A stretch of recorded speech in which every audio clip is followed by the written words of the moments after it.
Hi guys, it's me again, Lenny. It's another day and another gawain na naman, and for today's video ay mag-unboxing tayo ng aming bagong printer na may Waybill. At dahil nga minsan nahihirapan kami talagang magpa-print sa labas, ay napilitan na nga kaming bumili talaga.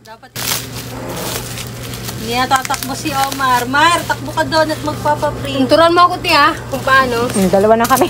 Para ano? Ano to?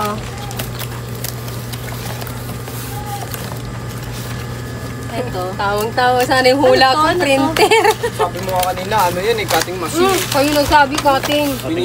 Di ba, Ate Janet, sabi ko, cutter? Hindi, may mali. Gini, ingatan mo itong bumaksak ha. Di ba sabi ko, ang liit lang pala. Pag ito yung bumaksak, alam mo na. Ang liit naman. Di dapat may lagayan kanyan, Ti. Ito yung Waybill, Neng. Parang cellphone. Ito yung Waybill. Ito yung ilalagay mo dun sa dito. Dito, yan. Ah. Ito yung printer. Bigat naman. Paano ito? Ang tanong. Ang liit. Paano, are? Paano ba to? Instruction manual. And finally ay nagagamit na nga namin itong Waybill printer namin, at mas lalo pa nitong pinadali ang aming trabaho. And syempre kahit naman papano ay kailangan talagang mag-invest ng mga ganitong gamit. And that's it for today's video.